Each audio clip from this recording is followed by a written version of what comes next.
Ready to lead like you've been doing it for years? The truth is, leadership is hard, but waiting to feel ready is harder. This is the Instant Leader podcast with Andy Lee, bringing you real stories and proven principles to lead with more confidence today. Hey, welcome back to the Instant Leader podcast. Today I'm chatting with Charlotte Healey, the CEO of Supportive Care, and she's sharing real stories about leadership, balancing life with twins, and keeping things authentically human at work. Stick around. You're going to love her honest take on what it actually means to lead. Charlotte, welcome to the Instant Leader podcast. It is great to have you as a guest on the show today. Thank you. It's lovely to be here. So for the sake of our audience, Charlotte, could you briefly go over your main responsibilities right now in terms of your job and basically what else is going on in your life? Yeah, absolutely. So I'm the chief exec of Supportive Care. I formerly was a teacher and a lecturer, went on to build several small businesses whilst raising Evie and Isabella, who are our twin daughters, now 23. And then joined Supportive Care nearly a decade ago as a business development director. We are a chamber of consultants delivering remote advice to about 200 organisations across the country. Essentially, where there's a workforce issue, we have consultants that can give advice, and we developed a really slick model, which has a really sort of very serious kind of underpinning of governance. And I've just been very lucky to work with an amazing team and see huge growth within that business. So that's where you'll find me today, based in South Manchester. Both girls have been through university and are now working. So I've got a little bit more time to concentrate on my career, I guess. Yeah. Wow. So there's a lot of responsibility, and it sounds like the work that you do is very impactful. And we've had the opportunity to collaborate in the past on some leadership programs. And one thing that struck out to me about your leadership is just the gentleness and the way that you come across in your leadership style. And I've known people who find that quite surprising because they think leadership has to be a bit more assertive, a bit more on the aggressive side. But you strike me as someone who's quite opposite to that. Could you? I'm quite taken aback by that. That's a really nice thing to say. Actually, I'm really proud of that. Thank you. I'd love for you to kind of speak into that a little bit more. Like, do you recognize that yourself?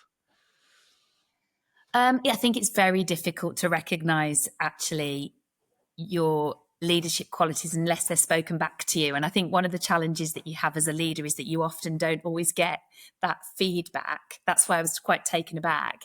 You're often giving feedback that way, to the team. So I think probably if that does come across, and I'm grateful for you pulling that out, it probably comes from a place of finding myself in a position that I never expected to be in, and also doing something that I have had has been a steep learning curve. So I think I hope that always keeps you humble. Actually, I'm very aware that there are many things I still don't understand and I'm still learning. But I think it is very much about that people focus for me. And I really think that, staff need to feel psychologically safe. And I think you need to be approachable as a leader. I really do. I actually don't think you need to be like a bull in a china shop. I actually don't think you need to be aggressive. I actually believe that 80% of what we achieve is through relationship, and I work very hard at building and maintaining those relationships, whoever that is within the team, whether it's the experts, i.e. the consultants, whether it's the partnering hospices and hospitals that we work with, or it's the business team that I work with. They're really important to me. And I think once you've established that culture, it's just a really key foundation for progress, actually. If people are happy, if they feel safe, if they feel valued, if they feel honoured, if they feel they can play to their strengths, and if you have a learning culture by which you can pull out, I think it would be easy to think, I never have difficult conversations, but I really do have difficult conversations. But that doesn't mean they can't be about the issue rather than about the person. Does that make sense? I think sometimes we can go in with an aggressive approach because we feel somebody needs to be put in their place. Actually, make it about the issue, not about the person, because that person's got to kind of recover themselves after that. And ultimately, you want a functioning team that are loyal to you and the business. And I think it's a surefire way to destroy that if you go in too aggressively. So I guess that those are my thoughts on that. Yeah, that's a lot of wisdom right there, Charlotte. I'd like to know how you developed that type of approach to your leadership. Was this something that you intentionally set out to do when you became CEO or earlier on in your career? I don't think it's a really, I'm pausing because I don't want to jump in, because I think there's probably a lot of internal processing has gone on without me really realizing how I wanted to be as a leader. Yeah. But I think that I have had experience of, I wouldn't say bad leadership, but I've had experience of good and bad leadership. And I think I've always gone through life having somebody that I would look up to and respect and shape myself around, whoever that might be, and irrespective of gender. Actually, I've had great male leadership and great female leadership, but I've never wanted to be anything other than the person that I am. Like, I'm not going to perform a role, and actually, I think there's a strength in being able to say in a space, I don't know the answer to that. I know somebody who does, or I need to find out more about that. Can you help me find out more about that? That kind of keeps you humble. I think that actually, if you have the ability to show humility or admit mistakes or admit you don't know everything, then everyone else can speak those words. And we all know that sometimes there's a hidden or it's not even a hidden language. People start using terminology and language that actually I think can be really unhelpful. You can find yourself in a space. I've moved into the healthcare industry, having been a lecturer and a teacher and done some work in the architectural landscape space.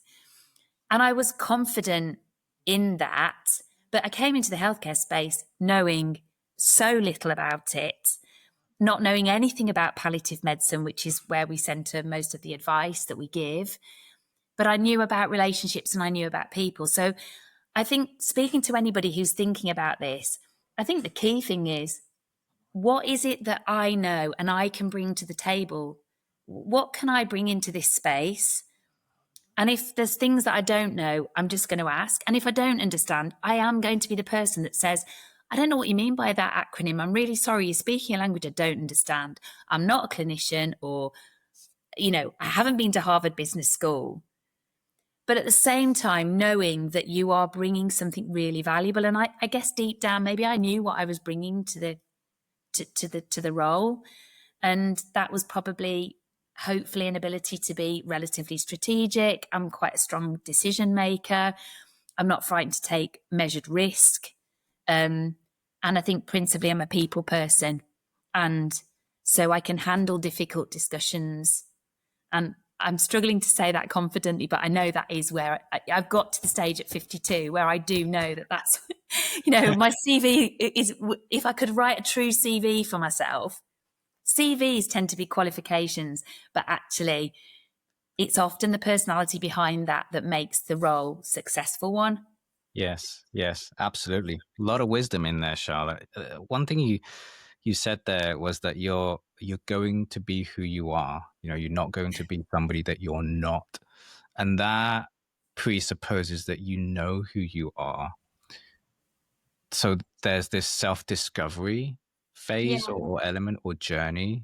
Do you recall how that started for you? Was that an intentional thing earlier on for you as you started your career? No, it's interesting this because, I'm watching both my daughters at the beginning of a career path. And I thought I was on a very linear path when I went into teaching. I guess deep down, I thought maybe one day I'll be a head teacher. Maybe that's where I'll go. and I was very driven, but I've never been someone to cast forward too much, never. And my husband finds that hilarious because he's a big dreamer, and I don't. I don't set myself goals, and I know it's very popular to set yourself goals. I actually have never done that. I don't feel the need to do that. I'm focused on what's in front of me, and I am thinking ahead, but I'm not defined by whether I achieve or fail at those goals. And I think I'm just somebody who will see an opportunity instinctively and will lean into that opportunity. And for whatever reason, whether it's my upbringing, whether it's the experience that I've had over the different jobs that I've done, I'm not frightened of giving something a go. And if it doesn't work out, I'll find something else. I feel relatively resourceful and confident in that.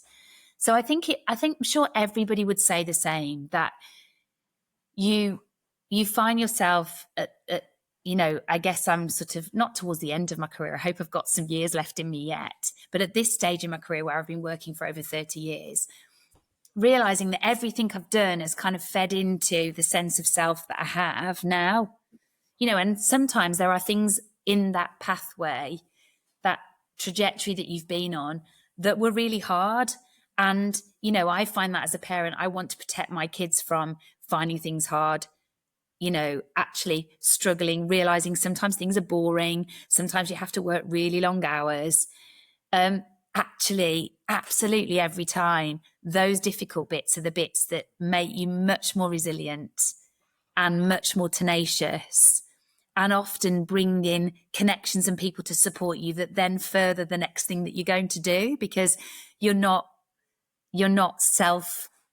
autonomous. You actually need people around you. So So that support system is really, really important to help you massively. through the times where you said things are not so rosy. There's, you struggle, boredom, and you mentioned out the other side of that is the resilience, is the tenacity. But that's what I've seen, is that isn't always automatic either. Some people don't do well with struggle. Some people don't do well with boredom. In fact, they almost, it's almost a red flag for them that, oh, I shouldn't be bored. And they go and find something else that they deem more interesting. Or if it's a struggle, too much of a struggle, it can lead to overwhelm. So what was your approach that made you actually lean into that and accept it as part of the journey versus turning away? I honestly don't know. Just the way you're wired? It's really interesting to think about it. I don't know. I know I have always been a grafter. I think from when I was really small, and I hope this won't sound arrogant anyway, but I was a competitive swimmer, and I sometimes think back to that degree of training that I was doing at one point in my life for a good sort of 5-6 years, where it was day and night training. And I honestly wonder whether some of that discipline that was built in my formative years, which were teens, I'd sometimes think, oh, I wonder whether that's why. It's boring. It is boring going up and down a pool. It's not motivating being shouted at by somebody from the side of the pool or hauled out to do 50 sit-ups or whatever it might be. And I wasn't even massively competitive. I didn't think, in that I didn't feel like I had to win. But there was something about that discipline of going up, down, up, down, up, down, that building, of something towards something. I sometimes think about that and think, I wonder if that was a good training ground for me, because I think I'm not frightened of hard work, of putting the hours in. And maybe there's something underneath all of that of actually there's some satisfaction in that, and probably, like, people would say, oh, well, maybe you are competitive. I don't think I'm competitive with other people, but I think I'm very competitive in myself, and I want to do the best job that I can do. And if that means that I have to work long hours, or that means, I have to do some boring stuff sometimes, so be it. I actually really struggle with flaky people. That's a terrible thing to say, but I'm very lucky in that I don't work with any flaky people. And I do understand. I want to say that with compassion. I understand there are reasons potentially that people are that way, but I kind of don't think there's any excuse to be flaky. I think you should do what you say you're going to do. And I'm being paid to do a job, so you do it. And it's not whether it suits me, whether it is comfortable for me. It's a job. I'm being paid to do it, and I'll find purpose and satisfaction in that. Mm. You know, Yeah. it's unrealistic to think that everything's going to be easy. You know, it is. It is. Yeah. Yeah. I mean, yeah, I can testify to that for sure, Charlotte. I know plenty of struggles and challenges in whatever field that you choose, right? There's a phrase I've heard, it's like, everything is hard, choose your hard. Yeah. You know? But also, everything's hard, potentially, unless you choose to think of it as not being hard. It's your mindset, isn't it? And actually, if I really feel out of depth, and I'll be really honest with you here. So I, for a few years when I was running my own business, had to do my own tax return. And I do not love figures, which as a CEO now is not great because I still just turn off. My brain just goes, oh gosh, I'd rather stick with words. And every year I'd say to my dad, who's in his 80s, will you help me with my tax return? And I'd done all the records and I'd done everything I was meant to do, but I just wanted someone to check it through. But you know what? That therefore didn't make that job hard. So yes, it could have been hard for me, but it was an opportunity for me to pull in support. And actually people want to help. Everyone can play to their strengths. And we could say to our own kids, and I said to my girls when they were going through school, you don't have to be good at everything. You just have to know what you're good at. So you know what? If you do find maths hard or you're not that creative, it doesn't matter because you're unlikely to follow that. But when you do need to know, you need to know where to go to get that support. And actually that builds relationship, because actually some of the greatest times for deepening relationship is when you're vulnerable and someone steps in to support you. Yes. It's that symbiotic that then goes on to pay dividends down the line, doesn't it? Where you can then help them and Yes. Yeah. So so it's having the clarity over what your own strengths are. It's like, hey, what are the things that only Charlotte Healey can do, and do those things well? And then being confident to know that, hey, there are other things that you don't do well or that you don't like doing, and being resourceful enough and humble enough to ask for support in those areas, right? That's the kind of clarity. Yeah. So you said that you don't really project too far forward. And here you are as the CEO. I know. So how do you think your particular outlook or approach led to these open doors and these opportunities for you? Did they just pop up across you? Did you go out and seek them out? Are we talking about the role at supportive care, do you think? I guess every single business that I've done has been to do with making a connection with a person.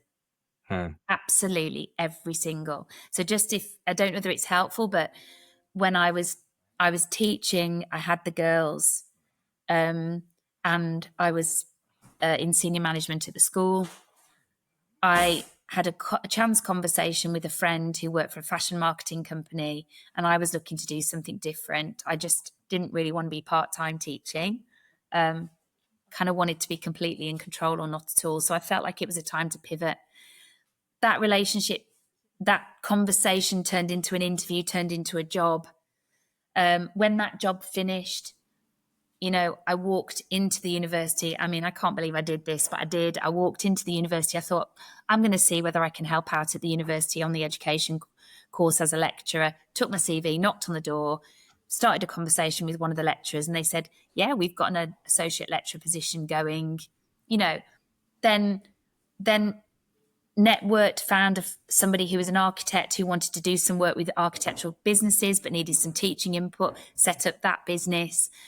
And then the job that I'm in at the moment came from a dinner party conversation with a palliative consultant at the Christie who said, I need someone in business development, and had watched me kind of do various businesses and said, would you interview?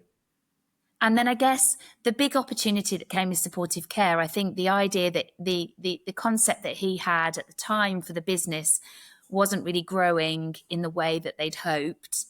And there came an opportunity for me to present an idea to the board. And again, that was just keeping ears and eyes open for opportunity, listening intentionally into conversations, understanding the field and the problems that were within the field, kind of thinking, okay, and realizing that we had a resource that matched a need. And if I could move that resource, build a model that would match the need, it would be about making the connections through relationships, which is where my strength was.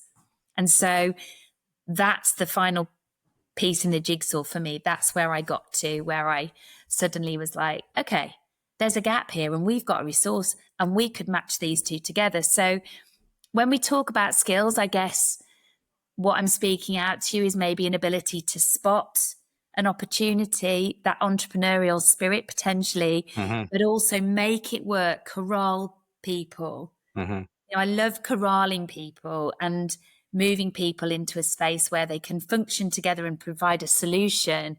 That has been the most rewarding thing ever, because now I've got a solution found for hospices and hospitals that were struggling, and a workforce who are loving that portfolio workforce of working for us alongside their NHS job and getting huge satisfaction being part of a smaller company that's doing something a little bit dynamic. That has been hugely rewarding. That's where I get my buzz, really. Yeah, that's brilliant. So you mentioned, I think it's this ability to spot opportunities. Another way of saying that could be you're identifying a problem that needs solving, and presenting that, like helping to bridge the gap between, okay, here's a problem, but you're seeing that as an opportunity to solve, and then presenting a viable solution, and then just galvanizing the people around it with a clear picture of what that solution could look like. Yeah, I think it's why I love Dragon's Den so much. That's literally like my guilty obsession. In that it's not the money talk, it's the someone's seen something. Yeah. And have they actually met that? Have they actually resolved that problem with that product or with that service? There's something really special about that. I'm not saying I may well have run out of problems to solve, as in I may have run out of my creativity to be able to spot that, because I think I'm probably in the job I will be in now. But I have always loved that. I've actually loved doing that. And I think speak to 21-year-old Charlotte, who did the postgrad in education and said, this is where my life would have gone. And I would have laughed because I would never have thought it. So I think, we are in danger sometimes of pigeonholing ourselves into something and not seeing that actually whatever we're doing is giving us so many skills that are very transferable. And I sometimes think it's a mindset hurdle we have to make. If you think about a teacher, and it is an amazing profession, you're doing 4 presentations at least a day. You are managing, 30 people 4 times a day. You are meeting their social needs. You are educating them. You are encouraging them. You are motivating them. You are assessing them. You're evaluating them. And then you're getting feedback and you're giving them feedback, and then you're organizing them. I mean, for me, I look back at that and think there was no better training for what I'm doing now. I have so much admiration for teachers because it is full on performance all the time. And I know the reason I can do what I can do now is because of the training ground I had. And I'm sure that work potentially would work the other way. Any job you're in, there are skills you are learning that you can use somewhere else. Definitely. We can all learn knowledge, but those skills take time. It takes time to assimilate those skills, doesn't it? You Absolutely. have to own them. Yeah. Absolutely. Yes, you have to own them. And I think sometimes we struggle to own them because we struggle to see them as viable skills. Maybe we focus too much on the hard skills and the technical side of things. And so people could end up doing work that they've kind of lost a passion for. They were never really passionate about in the first place, but they think that's all they're good at. How would you like speak into that? You know, how do people start identifying those skills that actually can be used in other domains so they're not feeling trapped? So it's interesting that, isn't it? Because I think it's probably people lose their interest in what they're doing because they are feeling de-skilled? No. They will have the skills. They've lost their love for what they're doing. They've lost their passion for what they're doing. And I think maybe rather than thinking about, it's identifying what would get you up in the morning and what would get you firing on all cylinders. And if that's as simple as building relationships, connecting people, finding a solution, you're then looking for a job that has that passion in it that you want to tap into, because likelihood is you've got the skills. You might not have the knowledge, but most jobs of a certain level of complexity, I guess, will have those basic skills, I would think. So I don't know whether I think that's what it potentially is about, you know, and I think I've always wanted to enjoy what I'm doing. And when I've started to get disillusioned with something, I thought, okay, what else can I do? What can I do with what I know? And then it becomes a case of making a connection, having a conversation, and not pretending to be something that you're not. You know, so when Richard employed me, he knew that I'd never worked in healthcare. And okay, maybe it took him to take a risk on me, but obviously he saw a skill in me that he could use. And that skill happened to be the passion that I had, which was for, you know, building relationship, building a business, seeing growth, you know, finding solutions to things. And I had a degree of drive, I guess, that he could see as well. So I think the problem is once you get into a job where you're losing your motivation, you need to get out there quite quickly, because otherwise you will talk yourself out of any opportunity that's given to you. So when you start to feel uncomfortable, that is almost a time to say, maybe it's time for me to think out differently. And I know a lot of people that get stuck. Yeah. And they'll say to me, how did you do it? And there's no magic formula. It's just like you take a risk. You take a punt. You know, I had a husband who, yes, he had a stable job. He's a teacher. But I still needed to earn money. I wasn't in the luxurious position when I came out of teaching to just go, I can't earn any money. And I actually knew what I had to earn. And so I would have done anything to reach that amount of money. And I did several jobs at a time, because, you know, and that meant they weren't always an exciting, but there was one thing I was trying to grow. It's about mindset, I think. And maybe I'm being a bit glib about that, but that's kind of how I view it. Yeah. No, I think that's super important. It's perspective and how you view any situation, right? So you mentioned before that going through tough times builds a resilience. Then how do you balance that with, well, I'm not passionate about this job anymore, so I need to go out there and find something else? Like, when do you stick? When do you... Yeah. Oh, that's an interesting question. Because I think, you know,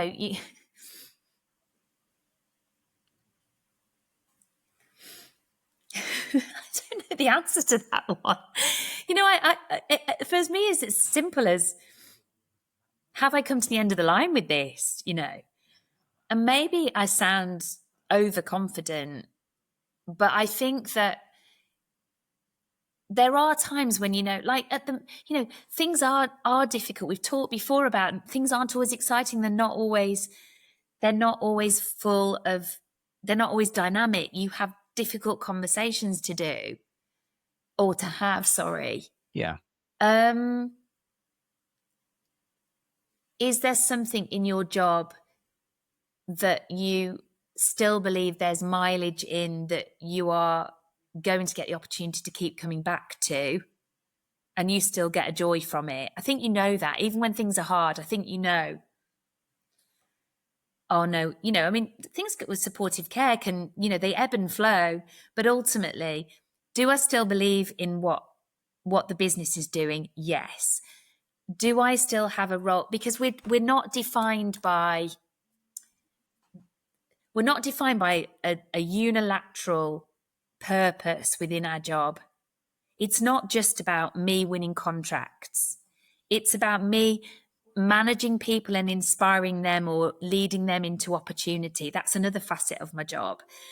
There's a facet of my job where I'm connecting with consultants and understanding what they like to do with their career and how can we use the skills they've got that potentially in our business. And then there's the whole board of directors and the conversations that we're having there about strategy. Well, if I've lost the love for all of that, maybe that's time to go. Mm-hmm. So one thing can be harder than another. You know, maybe sometimes it's difficult to manage staff and there's somebody that's really tricky. But actually there are other elements of the business that you just say that is still great. Mm-hmm. You know? Yeah. And Yeah. I think for me with teaching, I think I loved teaching and I still loved elements of teaching, but I just never wanted to be an average teacher and I was losing the passion. And I've talked about that before. When you're losing the passion, I do think something has to change. You need a refresh of some sort, don't you? Mm-hmm. You know, Yeah. if you literally just think, my heart isn't in this anymore. And it's not just the daily grudge of getting up and preparing lessons. It's That something deeper. contributes to it. It's Yeah. deeper than that. Yeah. Yeah. And I mean, that's really important. So you almost like what we're bringing out here, Charlotte, is that you do have somewhere inside your head or your heart a list of non-negotiables where you recognize there's a certain line that, you know, that crossed means that, hey, okay, you're going to switch paths, you're going to explore other opportunities. And you see the difference between that, the non-negotiables versus, well, this is just another day. This is a tough day, but tomorrow I'll carry on, because there's a deeper sense of purpose. Like, you know, you belong. You mentioned that, you know, you belong. And then there'll be situations in the past where, say, for example, teaching, you recognize that, okay, I don't see that I belong here in the future. And so you explored and you took the courage whilst you were in that state.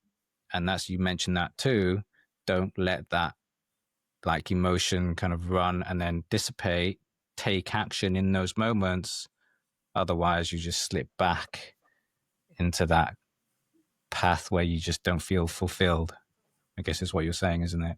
Yeah, I do. I think the culture that you have at work is really important. I think sometimes people are working in a toxic culture, and I think it's a very difficult place to be, and that can affect how you feel about your work. And sometimes the only way is to get out of that. You know, that's a kind of, you know, because actually you're too far down, or you're not able to effect change. And I think for me, being able to set up a business and establish the culture and values so that people felt a sense of belonging and purpose, and it sounds cheesy, but genuinely that people hopefully feel that their ideas are valued, that they can come and say, I'm finding this difficult and I need support.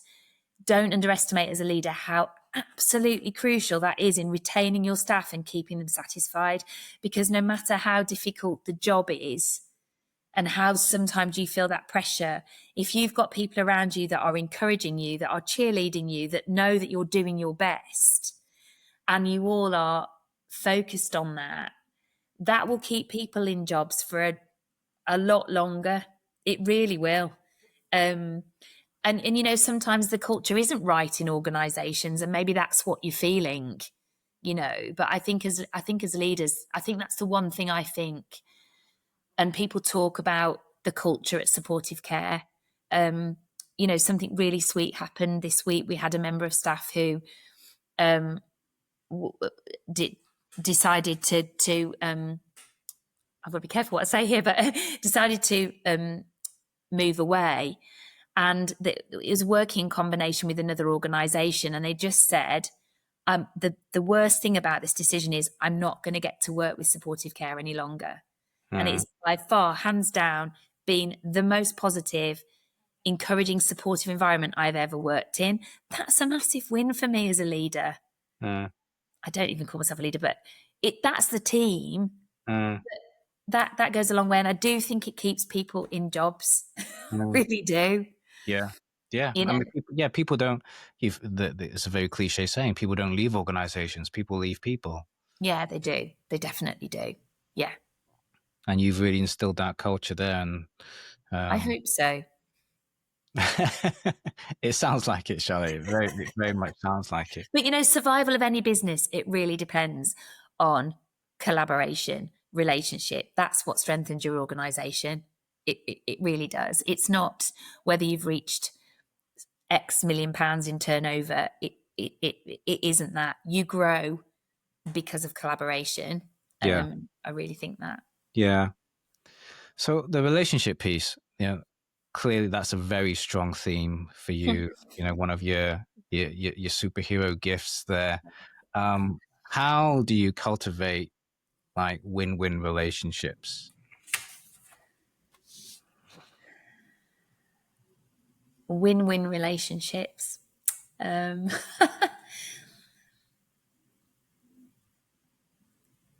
don't have any pearls of wisdom apart from surely it should just be about knowing the person and making time for people and listening to people and giving people tangible feedback every step of the way. It's for me, it's just nothing. There's nothing there that is, when I think about everyone that's coming to the business, and I think that I do take time to really understand people but to understand their vulnerabilities as well. And actually, it's difficult when you recruit someone who perhaps isn't prepared to be vulnerable. But I think that when you take someone on, yes, we have like a legal director, and of course we know what her skills are. But actually, if I want her to work across the business and to have a sense of purpose, I need her to understand me, what drives me, how she can support me, because that I will be a main point of contact, not because I need it and I'm demanding it, but I need her to understand the business and to have a passion for the business. But I want to know what I want to understand what her buttons are that she needs pressing, because if she's not fulfilled and she's not enjoying what she's doing, she's not going to want to carry on feeding into the business. And we're not, I've said this before, we're multifaceted. We can come on board to do a particular role, but we all know that it's being part of a functional team as well, that people want to be, that's why they want to be in a job. Why do I want to work for, I don't know. Why do I want to work for Apple? Well, because the product's really cool. Is it that though?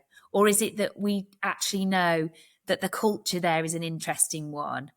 And it's a company that, you will hear about a business and you'll think, I remember hearing before everyone was doing these sort of staff incentives, somebody had come up with this kind of treat box idea for their staff where, they would each month somebody different would come through the door, and it would be somebody who'd give shoulder massages or someone that would come and deliver afternoon tea for everyone or whatever it is. We know that's what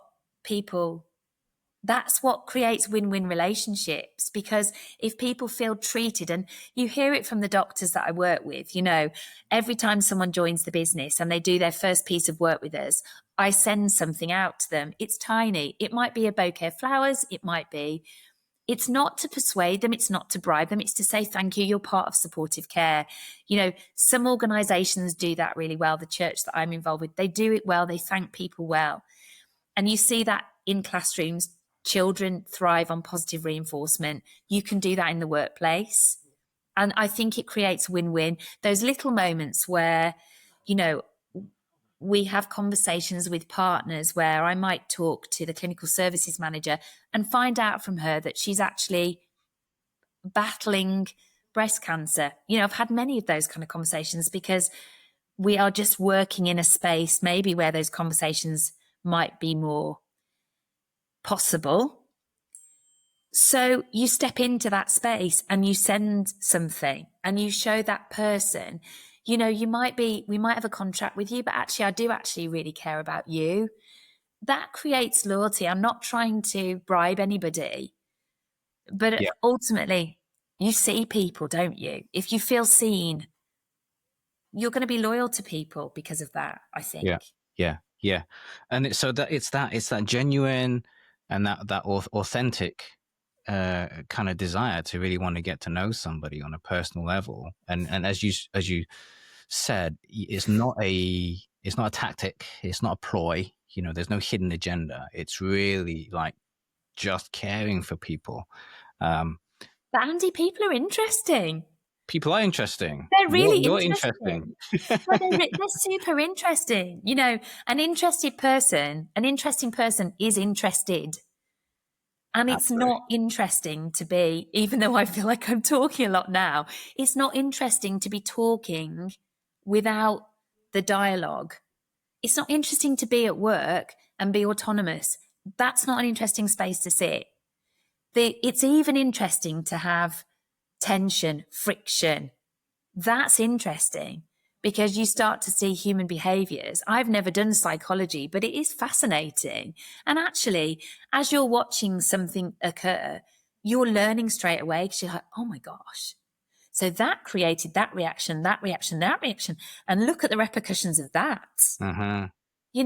That's interesting. Yeah. And it works across every sphere, whether you're talking about your internal team or your cross team, your relationships with professional relationships with partners. It still comes down to human dynamics. Yeah. We do people trust me? Do they trust me when I'm speaking to them in front of them? Am I going to be true to my word? Am I compassionate or am I hard-nosed? Actually there's huge power in that. And I genuinely don't say that I'm thinking that consciously to manipulate people. I just have learned that you don't need to be hard. You don't need to be aggressive. You just don't. It doesn't work. It doesn't work. Tell me, you mentioned about somebody earlier, when you get to know them or when you're onboarding somebody, you want to find out about what makes them tick, what drives them, what lights them up. And likewise, you also want to tell them how you work. Like what kind of topics do you actually discuss there, Charlotte? Are you like talking about hobbies and things outside of work, sharing personality type, Myers-Briggs combinations? Like, what is the extent of the getting to know each other there? That's determined by how much somebody is prepared to share with you, isn't it? I think often, this is about landing on a point of connection with somebody. And now we're not really talking about leadership. We're just talking about human relationship, aren't we? Actually, what's the synergy between you and I? Because I think everyone comes into a meeting, whether we like it or not, is what's in it for me. There might be some who are very altruistic individuals who would be, and so I'm now thinking, what is in this for me, Andy? No. I don't say it to, it's not the golden rule for everything. There are things that you do because you want to, you hope that what you do will be helpful. But ultimately, I do think everyone goes into any conversation with a sense of, what have I got out of that? And actually, if you haven't come away with what have I got out of that, you can feel just a little bit blur about it, a bit, well, that was all right. If we analyze what we come away from meetings, why do we feel good when we come out of meetings? It's possibly because you've been able to contribute something, or you've been valued for something, or someone's taken an interest, or you've made progress in something and you can see that you've been instrumental, or that you've made a connection with somebody. And I think, when I'm meeting someone for the first time, I really work hard to find out that point of synergy. And it might just be, there are some tough nuts to crack out there. There really are people who don't function like that. But there will be a point of connection, and it may just be I want to work for you, and I'm able to say, well, this is what it looks like. But it may be that we're from the same area originally, or I spot an accent, or it might be that they mention something about their kids, or they'll say, oh, I'm sorry, I've been on annual leave. And you say, oh, where have you been? Have you been anywhere nice? Andy, you're really good at that. Because actually our personal life is really important to us. That's the person we kind of bring into work. And so if someone takes genuine interest, you don't feel exploited in any way. You actually feel, oh, this is a genuine connection.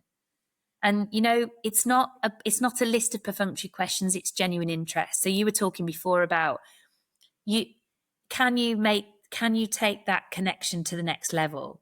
So I can ask the question of, did you go anywhere nice on holiday?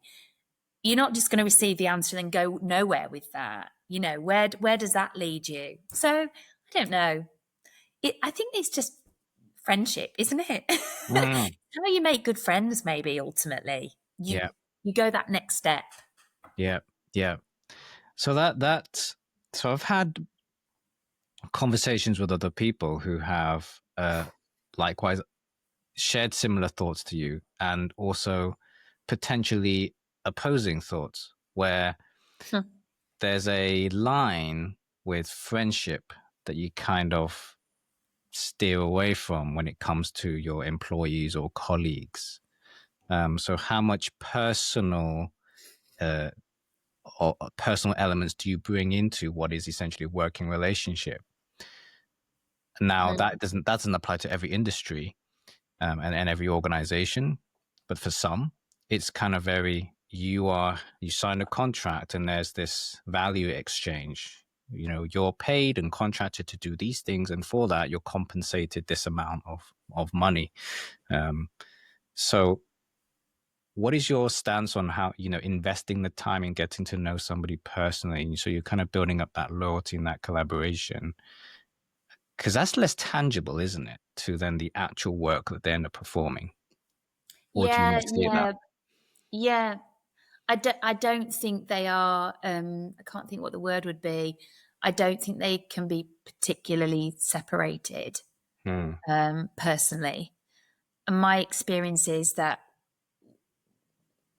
you almost have to have the groundwork, and you can establish that relationship as a working relationship where there is time for compassion, but actually people do know still when we're talking business, and I think that's kind of quite a, you know, being professional is really important. And have I sometimes overstepped the mark? Maybe I have sometimes.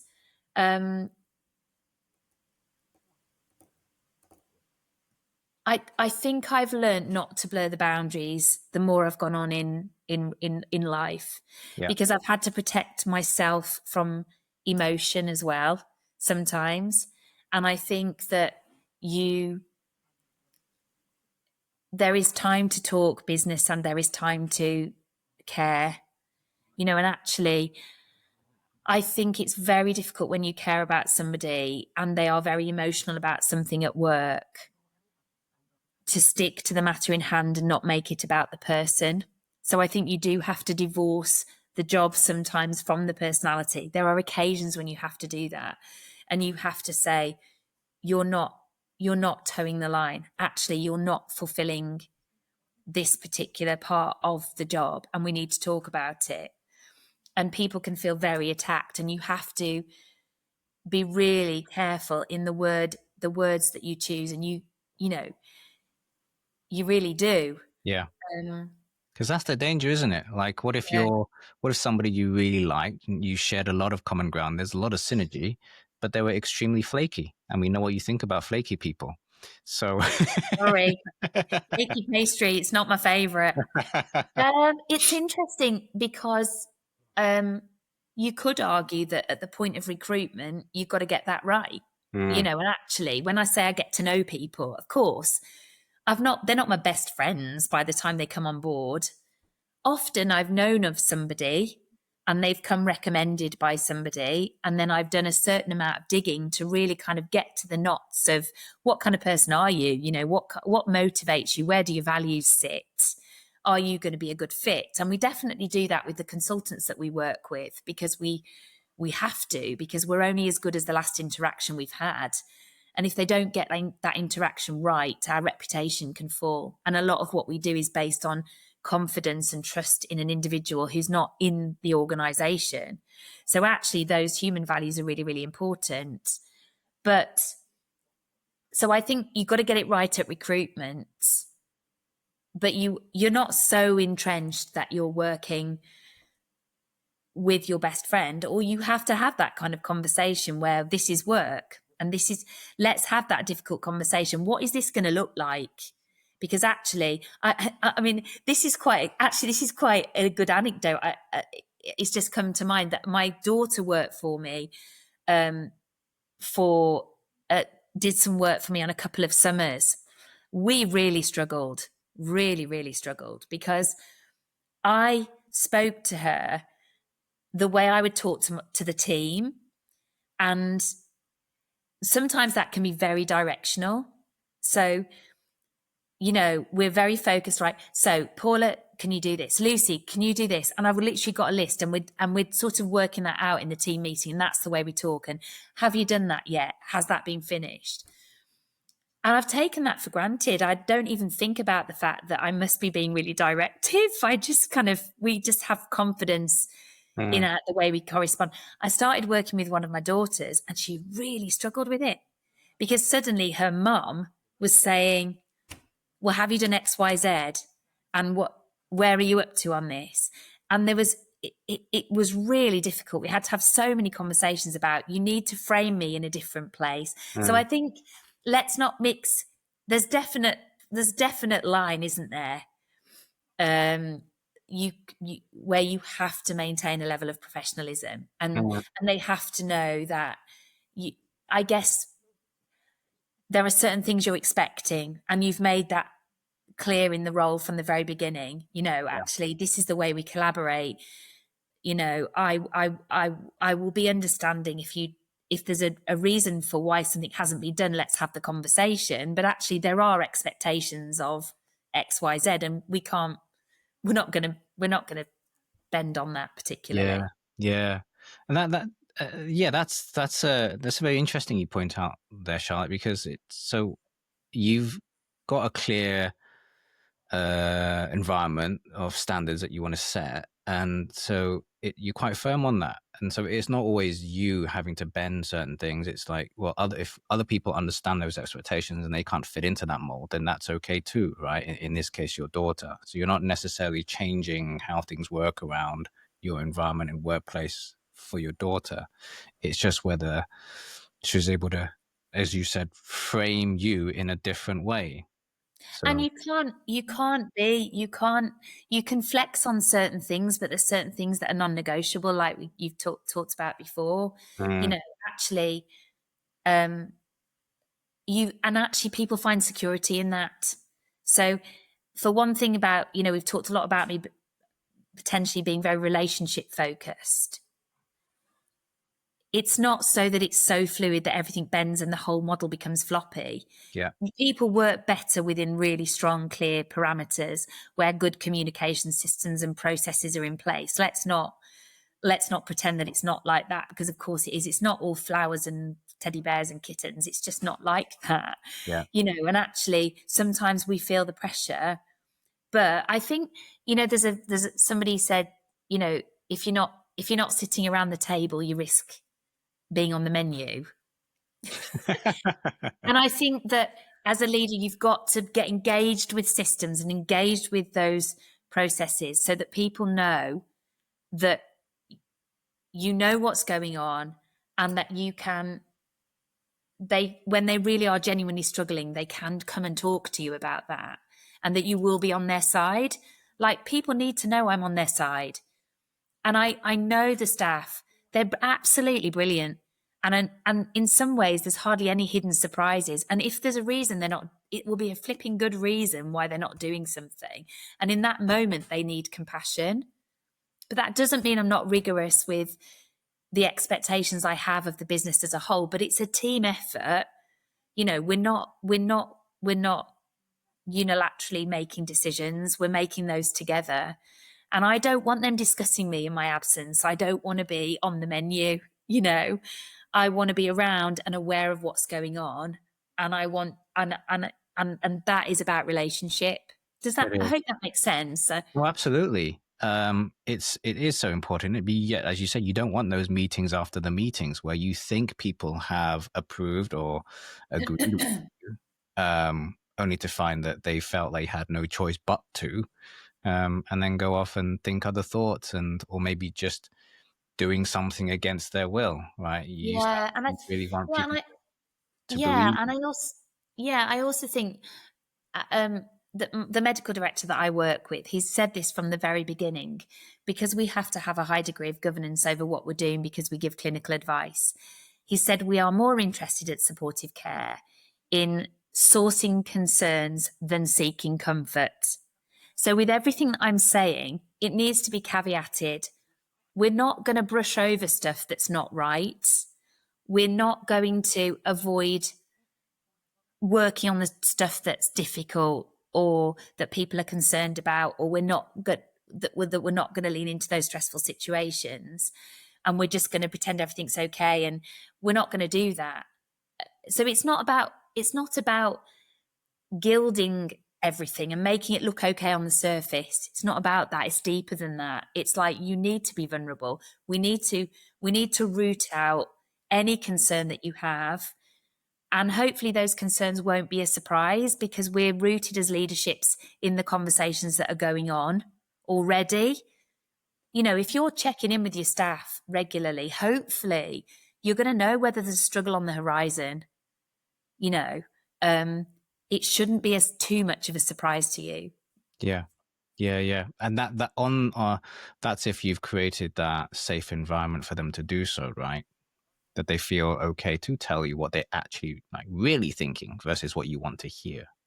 Yeah, and I think you've got to be vulnerable as a leader in that. I say the word leader all the time, but as a manager, whatever it is Yeah. in your role, you have to be prepared to say, I'm finding this difficult. You know, actually, I feel uncomfortable about this. And you have to question and you have to admit your errors. I mean, absolutely, 100%. You have to hold your hands up and say, poor, poor judgment on my part in this instance. What are we going to do to put it right? Because that's a culture. And we have that in our incident. You know, if there's been an error in something, we pull it out, we investigate it, but we don't shame people. You know, we have the conversation. We say, okay, what are we going to do? What's the plan of action? We've got a clear process, rationale for that. That has to be, I have to lead the way with Mm, that, mm. you know. And I also think it's slightly different, but I honestly think that in the role we are, when you become a leader, you are under scrutiny and judgment much more than ever before. And you'll know that that carries the pressure, I think. You've also got the responsibility of, you know, for me, it's being accountable to shareholders. But you are holding scrutiny. But how you behave when you are under pressure is the one thing people never ever forget. That doesn't mean you can't admit that you're finding something difficult, but that behavioral it has a massive impact, that response, on setting the culture. You know, when the pressure comes, when you're in a pressure cooker, am I able to communicate with clarity? Am I able to give a sense of calm whilst admitting this is really difficult and I might have made some mistakes, XYZ? Because if you don't handle that pressure well, that they don't feel psychologically safe. They know, you know, you possibly shouldn't be doing the job that you're doing. Yeah, and yeah, I mean, but yeah, it's that emotional stability and heighten that stress under pressure, isn't it? I think. It's Um, hard though. It's really hard. yeah, I was gonna say, like, And because you normally a are hurt shouldering a lot comes of out, weight. doesn't it? It Hmm? comes out when you get home. That's the Right. problem. So there needs to be an outlet for it, but probably Yeah. the workplace isn't the place to do it. No. Right. And so No. there is this: be authentic, know that it's hard, acknowledge and admit that it's hard to the people around you, because they don't want to see a facade. It's like, why are you acting like everything's okay and you're still smiling when clearly you're not? Like, people can pick up when there's like you're just incongruent, right? What you say and what you do is like just not aligned. Something looks off. Charlotte's saying everything's okay, but she's there like jittery and like there's this like nervousness around her. But at the same time, you don't want to fly off the handle, because Yeah. then what that creates is like uncertainty for the team. They're like, which Charlotte is going to show up today? I think that is so important. Consistency. You see it with parenting, don't you? Like, and you need predictability. What what mum is gonna walk through the door today, Mm. and you see it if you walk through and you're not great, you're not feeling great. Which home is a safe place to outlet that. You can see everyone's affected by that in the house. What's wrong? What's going on? Because people will. Yeah, stability is really important, and that does mean sometimes suppressing. I am a very emotional person. I'm really sensitive. Things have really affected me over the years. Like, I really struggle when I've had to make people redundant. I absolutely hate the whole process. But you have to adhere to a higher professional conduct principle of why you're doing this in the long run. And then you do have to go and process those emotions outside of work or in a safe place. And you need to know who that safe place is and where that safe place is. You might be lucky enough to have someone that you can go and talk to within work. But it has to be caveated all the time, because you don't want that to seep out and get into the organisation. Once you've got to that point where it's seeped out, I think you're scuppered. I really do. Mm. I think it can be fairly catastrophic because it changes the culture. Mm. That one moment, and you mentioned in the notes about how reputation takes a long time to build up, but it It really does. destroyed in a moment as well. Yeah. Yeah. Yeah. Yeah. Yeah.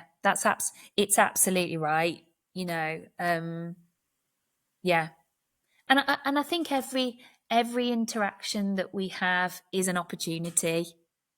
And even if that interaction sometimes, hopefully overwhelmingly, they're positive, and that's the way you want to keep them. You want to keep your interactions positive. And when I say that, even in a negative situation, because one negative interaction can be really destructive, and you have to counteract it by 10 positives, don't you? There's some statistic on that, isn't there?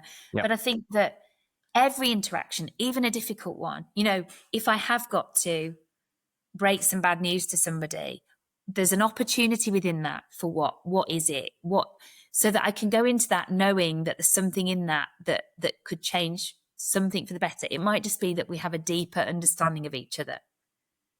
It might be that you've just been able to get all that off your chest. That might be the only positive bit but it is an opportunity, Yeah.